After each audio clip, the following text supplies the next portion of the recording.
What's up, everybody? You already know it is. It's your boy Jerry Fee, and we are back to react to what's new on the tube, man. And before we start this video off, man, I just want to give a full disclaimer that this is not a political video at all. I just want to send my prayers out to like the victims that are involved in the war with the India-Pakistan war. Like I just found out about it this morning. And my friend suggested that I should like do a video kind of reacting on it. At first, I was kind of hesitant because I was like, nah, I'm like not trying to get political. But then I was like, I mean, I don't even know like what's going on. So like, I feel like it's a pretty good opportunity to like kind of get educated, you know, because like, I mean, like people talk, and then like, it's just nice to know information like about what you're talking about. So. I mean, it's not like I talk about like political wars and stuff a lot, but like sometimes I have conversations like that with people. So, you know, it's just cool to have some more knowledge, like in case this kind of shit gets brought up. But I just wanted to say, off rip, this is not a political video at all. And yeah, dude, don't mind me eating again, bro. I got stir fried from school that I took yesterday. Yeah, I just came back from the gym. It's my first meal of the day before I gotta go to work later. Dude, I just realized I forgot to take creatine before the gym. I'm gonna dry scoop real quick. All right, my bad. But yeah, we're just gonna jump into the video. Like I said, man, prayers out to the victims, and hopefully this whole thing can be resolved. But I mean, it's been going on for 70 years, what it says from the title. So we're just gonna jump into it, and yeah, get your snacks, get your popcorn. About to learn a thing or two today, so lock in. It's a region that has been at war for more than 70 years. Kashmir, a place rich in culture and tradition, home to Muslims, Hindus, Buddhists, and Sikhs. A state which has for decades fermented hate and fanaticism. I feel like I remember learning a little bit about this in school. Kashmir is usually portrayed as a beautiful woman who is stuck between these brute nations of India and Pakistan. The fact is that India and Pakistan will never be settled neighbors. Each nation secretly seeks to assert its control over the region. But with every clandestine confrontation, the stakes get higher. You keep your fingers crossed, you're nervous, because what if it goes out of control? What if they deploy nuclear weapons? Caught in the middle, the Kashmiri people. So wait, is Kashmir like its own country? Indian Prime Minister Narendra Modi revoked Kashmir's special status in India's constitution, taking away its autonomy. Bitterly opposed to anyone else running their affairs, thousands of Kashmiris take to the streets. The retribution from India is swift. Prime Minister Narendra Modi orders his soldiers to take control, arresting anyone who gets in their way. What is going on? Doing all that in flip-flops is crazy. Able to secretly seize one of South Asia's most contentious territories. What dark deals have been done by world leaders to prolong the conflict in Kashmir? Oh shit! Yo, they gotta get deep. Prolong it. It's about to be a good video, bro. Shout out my boy for sending me this, man. Comment what educational videos you guys want me to react to, man. I like learning about shit like this, man. This food's banging, bro. I'm sorry. India was the jewel of the British Empire. But in the aftermath of the Second World War, Britain's treasury was depleted. India was a prize Britain could no longer afford. At the end of the Second World War, Britain was absolutely bankrupt for fairly obvious reasons, and yet it was holding on to a major empire across the world. And the Labour government decided we have to give India independence as soon as possible. And Mountbatten, who was the last Viceroy of India, actually did a pretty quick job. And Mountbatten simply said, we are leaving in 1947. And that was a sort of shock treatment that all of the parties who were vying for power tell me I have food on my face, bro? would have to get that together pretty quickly.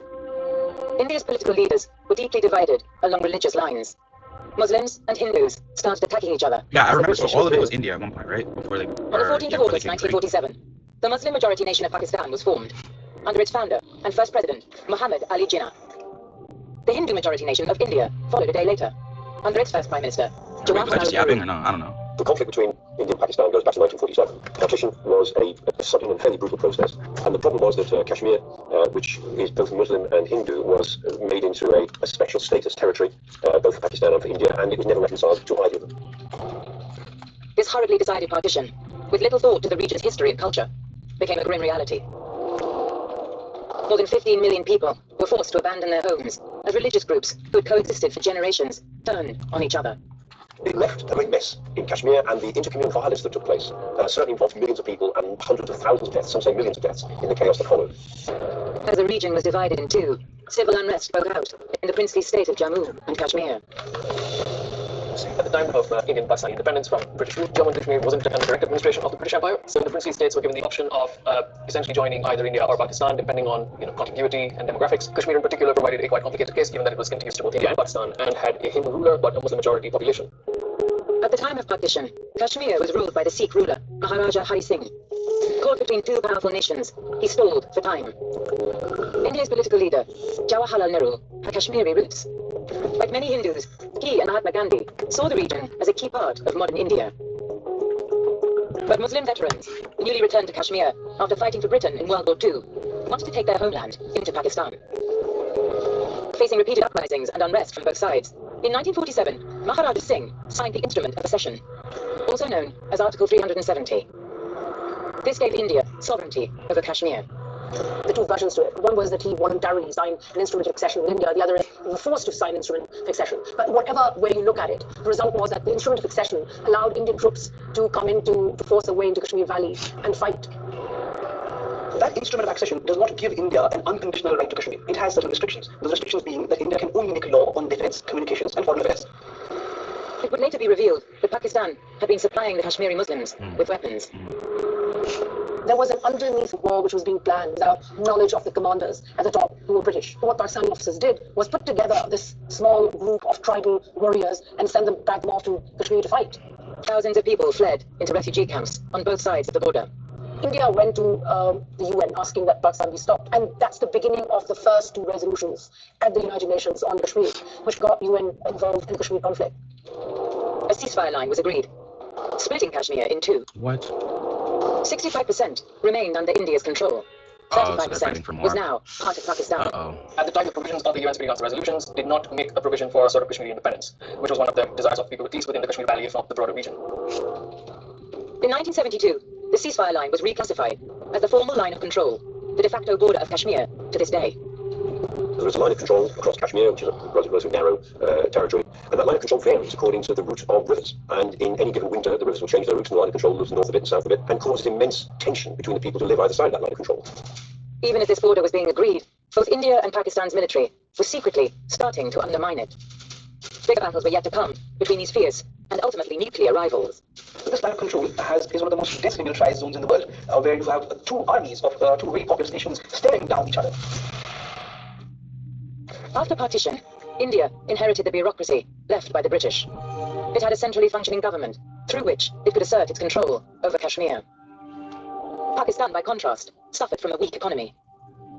Slowly, it forged an identity based upon the supremacy of its military. In 1958, the General Muhammad Ayub Khan Why do they always have power their mustache in a like military that? coup. I feel like all leaders back in the day had mustaches. Exactly like that. being ruined. Most of the people who were responsible for running the country are the system. How Pakistan military became important goes back to 1947-48, the first war between India and Pakistan.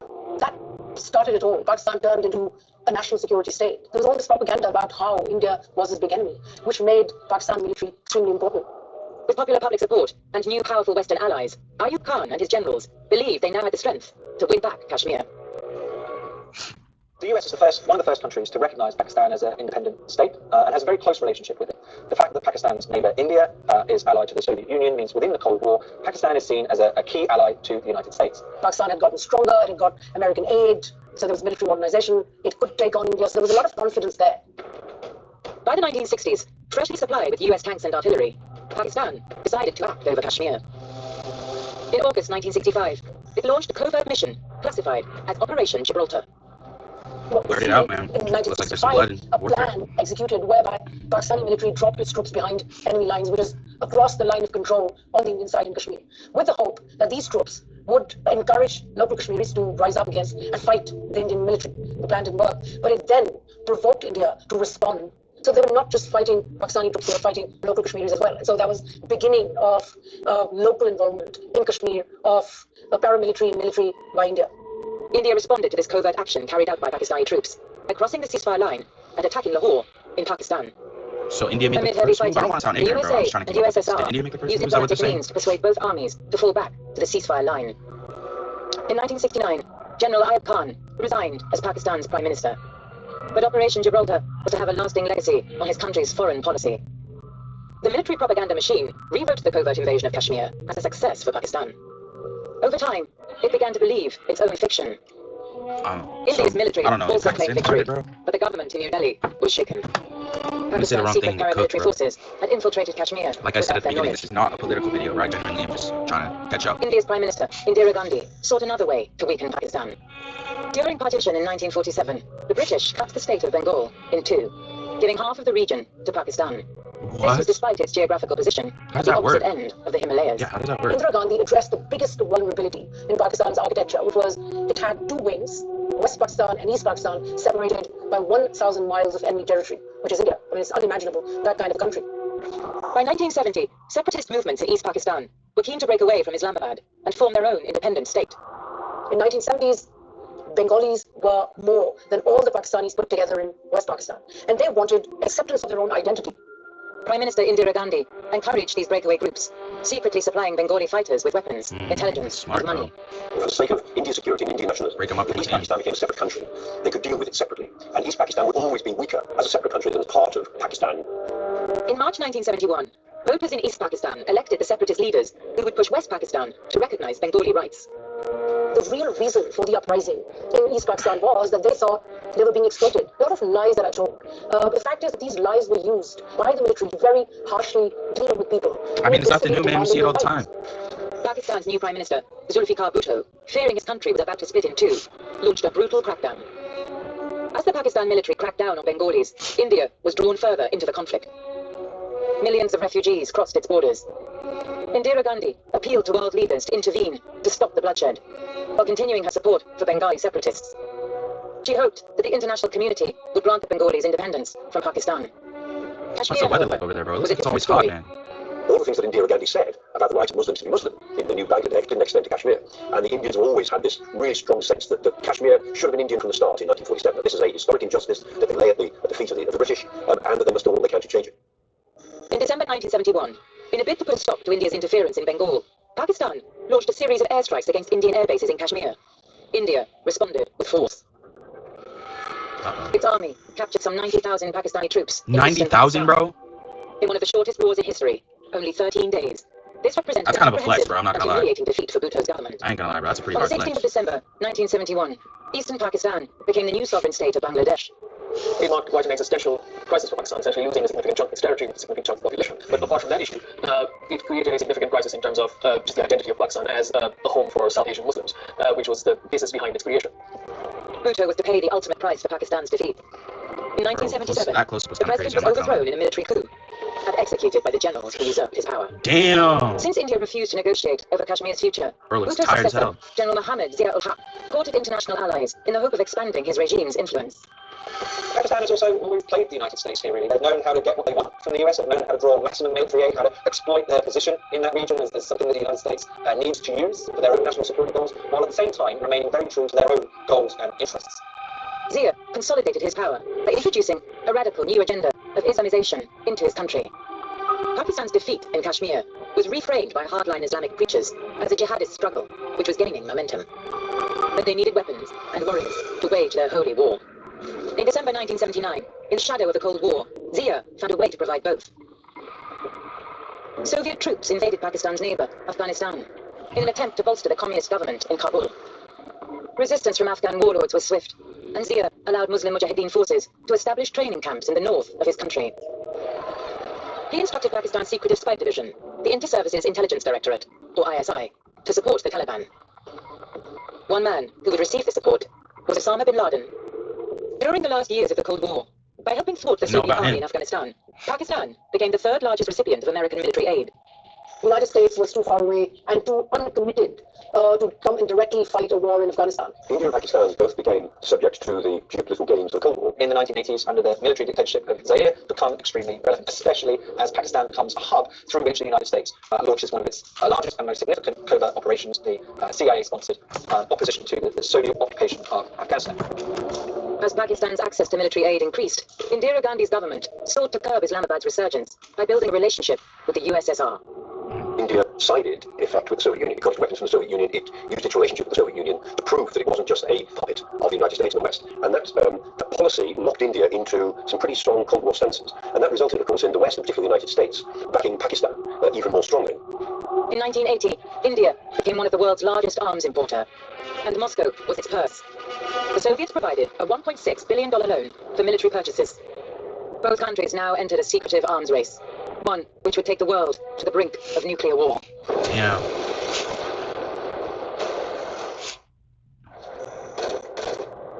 By 1989, after years of fierce fighting in the cold mountains of Afghanistan, the Soviet army finally admitted defeat to the Mujahideen. Abandoning the communist government they had propped up in Kabul, the Soviets withdrew and the Taliban took charge. Through the 1990s, it begins to become more murky and more complex. Pakistan and the border region becomes a hub for non-state terrorist groups. The FBI and the CIA begin to recognize this as a new area of an emergent Sunni jihadi terrorist threat. General Zia's regime had secretly been using America's money to fund Islamist terror cells across South Asia. Damn. In August 1988, a plane carrying General Zia-ul-Haq crashed. Everyone on board was killed. Damn. With Zia's death, a power vacuum opened up. Something the more radical elements of Pakistani society were keen to exploit. There were other militant groups from Pakistan who had fought in Afghanistan, were battle-hardened, and some of these militants actually then made their way into the Kashmir Valley. The late 1980s was a critical period in changing the nature of the conflict in Jammu and Kashmir. In 1987, there were elections in India, and the elections were widely seen as rigged within Jammu and Kashmir. This led to significant unrest, was sort of the trigger for the insurgency that continued for several years and continues until now, and led to the formation of more hardline militant organizations in the Kashmir Valley.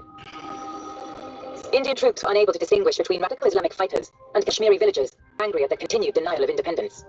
The Indian government claim that Kashmiri separatists, Muslim separatists, operate in the south and create a lot of social division and commit acts of terrorism. And Pakistan claims that India constantly tries to push the line of control and is constantly looking at the possible conquest of the Pakistani area, the northern part of the Kashmir territories. As violent clashes unfolded, India and Pakistan were pursuing potent military power on another scale. This is crazy. As Pakistan pursued enriched uranium, India secretly sought its own nuclear weapon. Oh, hell no, bro. Codenamed Smiling Buddha, the device was one of Indira Gandhi's best-kept secrets. Only a handful of generals knew of its development. On the 18th of May, 1974, India shocked the world by successfully testing Smiling Buddha. Oh, dude, I thought they dropped it off. What 1974 Indian nuclear test did, it drew international attention. It was, as India claimed, a peaceful nuclear program, but also a signal to the world that India acquired the potential to go atomic, and therefore should not be taken lightly. India had Breaking out the big guns, telling them don't fuck with us, bro. It was a peaceful nuclear explosion according to the Indians, and they didn't do anything else after that. But in 1998, Pakistan tested a weapon, India tested a weapon, and they both joined the nuclear club. There were new stakes to be considered on the border skirmishes in Kashmir. So since then, we have an inherently stable border situation between two powers who are geopolitically opposed in South Asia, who are religiously opposed, and who are both nuclear powers. As both nations revealed their nuclear capability, in Kashmir, the Islamist insurgency ramped up the pressure on India. In August 1999, Indian and Pakistani troops exchanged artillery fire across the line of control. The costs of India moving into Pakistani territory were seen to be extremely high, and Indian troops, in spite of suffering a lot of attrition, a lot of casualties, did not cross the line of control for fear of nuclear escalation. Indian troops patrolling the Kashmiri mountains that summer found the positions they had previously held were now occupied. Pakistani fighters had once again secretly invaded Kashmir. In some places, insurgent units had infiltrated more than 10 kilometers into Indian-controlled Kashmir. India maintained that these terrorists were financed and trained by Pakistan. Pakistan denied this, however, adamantly insisting the troops were Kashmiri freedom fighters, deserving of moral support.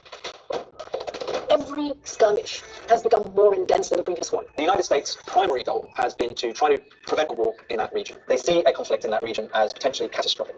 In the case of Pakistan, with a great deal of internal dissension, a great deal of civil unrest, it is not even clear to the rest of the world that Pakistan's nuclear weapons are safely under control. There is a great sense of impending world crisis between India and Pakistan. We are working very closely with the United States and indeed with other members of the Security Council to do everything we can to avert the risk of serious conflict. This is a conflict between two independent nations, large independent nations, India and Pakistan, and it can only be resolved bilaterally. Their position is that it needs to be mediated between those two governments, that they need to find their own solution, but they've never really been able to successfully play a peacemaker role there, despite, on occasions, personal interventions on the part of presidents. It is also critical to note that there is no bilateral crisis management mechanism between India and Pakistan. So the United States, in particular, as well as the United Kingdom and some other international actors, played a very important role.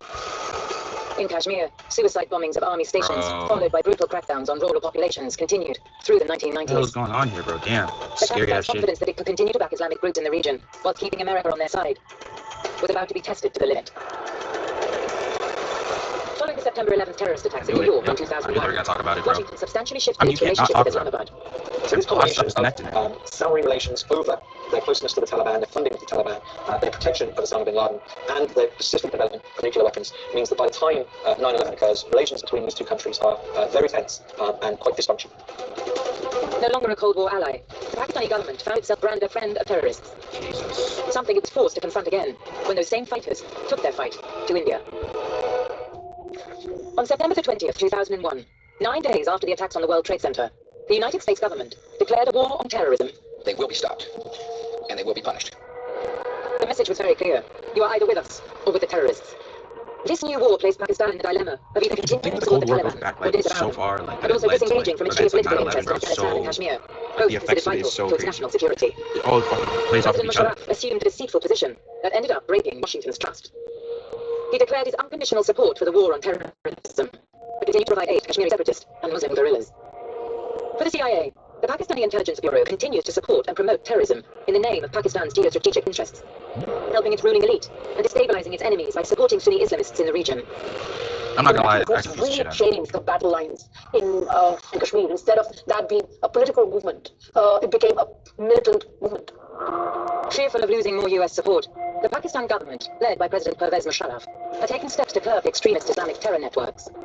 Islamic militant groups who had contributed to the bloodshed in Kashmir started attacking targets in Pakistan. The nation became an active player in the war against terrorism. The Taliban guerrillas intensified military operations in territories to the south and north. The actions led to an undeclared armed conflict against the Pakistani army. The failure of the military operations and the escalation of the clashes in 2004 and 2005 further complicated the relations between Pakistan and the United States. America blamed Musharraf for the advances of the Taliban in the southern provinces, despite the large amount of aid Dude, I feel received. like AJ Soprano in In season 6, bro. 2006, When he India's was watching all government this shit. responded by redeploying thousands of troops away from the line of control.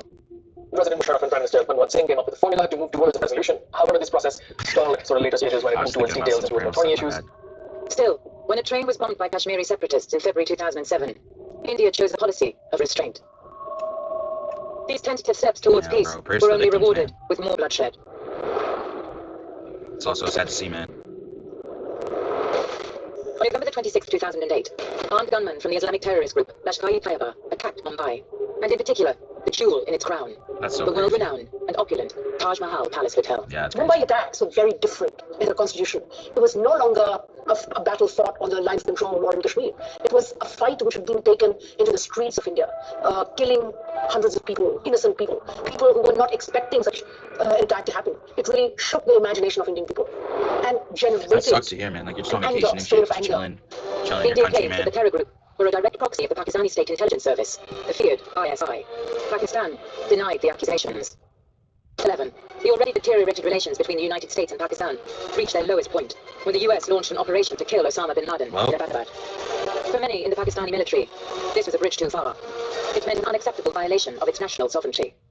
In 2014, voters swept the Hindu Dude, nationalist the picture Narendra of Modi to power. not Osama, Obama in His the war room when they're BJP going to kill party Osama is began hard. to pursue a nationalist agenda. One of its founding fathers had argued that in one country you cannot have two constitutions, two leaders, and two flags. Indian Prime Minister now has taken a very assertive view on Kashmir. Modi's government ordered artillery bombardments along the line of control in response to attacks on civilian and military targets. Thousands of Kashmiris start to protest against their treatment. As the world refrains from getting involved, technology has brought the daily battles in Kashmir to a larger partisan audience. In July 2018, Imran Khan claims to have won the elections in Pakistan and gives a reckless warning.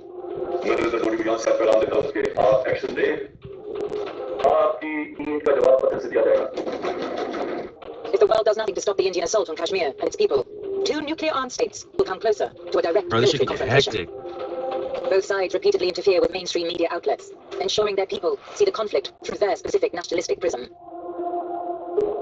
In 2019, seeking re-election, Indian Prime Minister Modi seeks to capitalize on the reach of social media.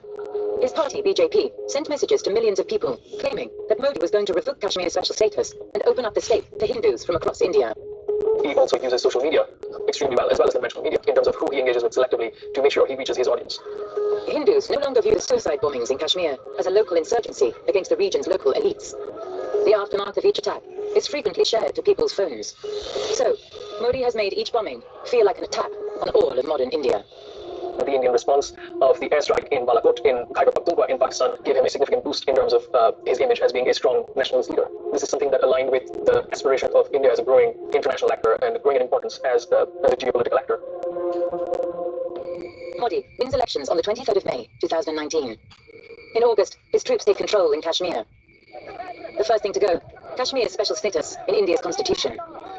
Article 370, when read with Article 35A, implies that only Kashmiris can buy land in Kashmir. It implies that only Kashmiris are eligible for certain employment, for certain jobs in Kashmir. It gives these protections to the people of Kashmir. So what the government of India has done on August 5, 2019 is basically they have amended Article 370 without following the procedure that was agreed upon by Kashmir and by India. So in effect, they have violated the international treaty, they have violated the instrument of accession.